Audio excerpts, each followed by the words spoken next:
the go. So much going on at school and after. Scarcely a dull moment in your busy lives. But having a few of your own crowd in for something good to eat or for a meal you cook yourselves is always a very special occasion. Maybe it's someone's birthday. Maybe it's a pleasant way to earn Scout honors. Or maybe it's just a get-together to try out some new records. In any event, have you noticed that good food always helps to make the party a success? Of course, Mother very often helps out with the planning of what you'll have to eat and how much you'll want. Sometimes she or Dad even get the groceries for you when they do the regular shopping. But more and more, young people are beginning to do all these things for themselves and for their families. It's a good idea. It gives you a feeling of accomplishment, and it helps to prepare you for the years to come. It gives you a stake in the future, and it can be fun. It's probably in grade school that you begin eating on your own. As you grow into high school, you have a wider variety to choose from. You probably find the plate lunch a good buy because it gives you more food for your money than if you bought each item separately. As you continue to grow, you find yourself eating out more often. Maybe you're not quite ready for this, but you will be soon. More decisions to make about food and food prices. And here it can really become complicated until you know what kind of a budget you're on for the evening. And so on into the misty future, someday, somewhere. But surely you say, this is no time to be thinking of food. Realistically, it is. For as all young couples will tell you, it really stretches the paycheck to buy all the things they want for their dream home and eat, too. Realistically, about 1/4 of the average family income must be spent for food.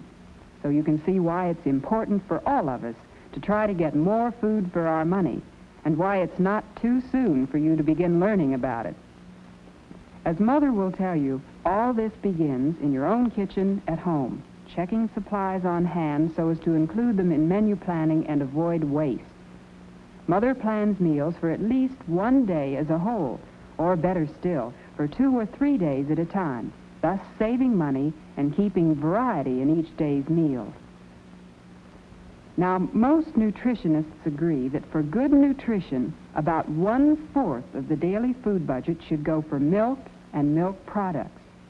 These should include at least 3 glasses of fresh, pasteurized milk apiece for each of the children every day, and at least a pint apiece for the adults in the family. Some of this might be taken on hot or cold cereals, on fruits or puddings, as cheese snacks, or cottage cheese, or in ice cream. Most of these can be delivered to your door by your regular milkman, or you can get them at your store. Another 1/4 of your food budget should go for meat and other protein foods. In most markets, you'll find a variety of kinds and cuts and prices. So here are some things to remember. The thriftier cuts of meat are just as nourishing as the more expensive items. A roast gives you more meat for your money than the chops with the frills. There's just as much protein per pound in ground beef as there is in steak, and it can be used in many tasty main dishes. So whether you buy in the neighborhood meat market or in self-service places, get acquainted with the attendant.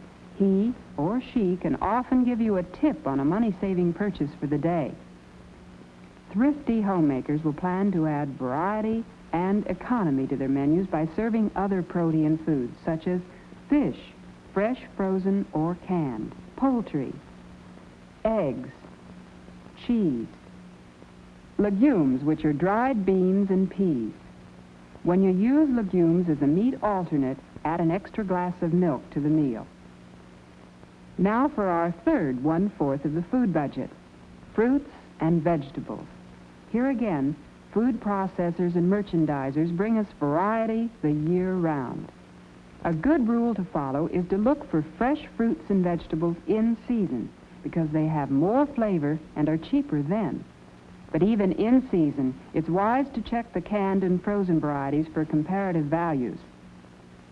For that important daily serving of citrus fruit, you have wide choices.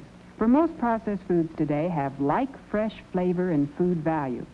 For variety, serve tomato juice, canned or fresh tomatoes, as they supply similar vitamins to citrus fruits and in some seasons may be lower in cost. For that second serving of fruit, there are the year-round standbys of bananas and apples, which come in handy after school and between meals. And the seasons bring rhubarb, strawberries, raspberries, grapes, to mention only a few. Serve 2 vegetables daily, some raw in crisp green salads, some cooked, not too long, so you won't lose their color and their nutritional value. But remember to look into the processed varieties, frozen, canned, or dried, so you may make the best buy of the day. Peas are a good example of this. In season, you have a choice of fresh, frozen, canned, or dried. All have about the same nutritional value, so your taste and your pocketbook can decide. Into the 4th quarter of your food budget fall the so-called energy foods, fats, starches, cereals, and sweets.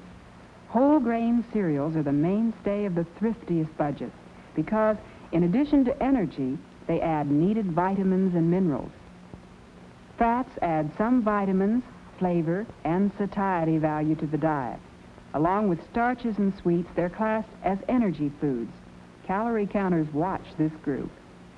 Remember that ready-prepared and ready-to-serve foods cost more than the unprocessed kind, but when time is more important than money, you may want to use them. For economy, remember the flavor extenders. Using one of the cheaper cereals, rice. These young ladies of the home economics class are showing us how to extend the flavor of pork chops. The same principle applies to making a stuffing of breadcrumbs to extend the flavor of these flank steaks. Hamburgers, topped with brown slices of onion. As the main dish of any meal, this budget extender needs no apology. The mild-flavored cereal here is spaghetti, served with meatballs, an attractive dish that's easy on the budget, too. Leftovers? How about a meat pie topped with biscuits to extend the flavor? We've talked about flavor extenders. Now here's a nourishment extender that tastes good and is low in cost. Concentrated milk products added to dishes like meatloaf, scalloped potatoes, and cornmeal muffins add protein and extra nourishment to these budget-wise dishes. Creamed dishes offer another chance to turn small amounts of food into an attractive, nourishing, inexpensive main dish. Combining carrots, macaroni, cream sauce, and fish, here is an entree that is literally as pretty as a picture. But this picture is not so pretty, especially if it's your money that's being spent for food. You'll be seeing this picture more often as you grow older. That's why it's important now to start learning how to get more food for your money. Remember, every time you raid the icebox successfully, someone has planned. Every time good food helps to make a party a success, someone has planned. Every time you sit down to dinner with your family to relax and share the day's successes and failures, remember, someone has planned. Why don't you start helping to plan at your house, with your family now, and for your own future?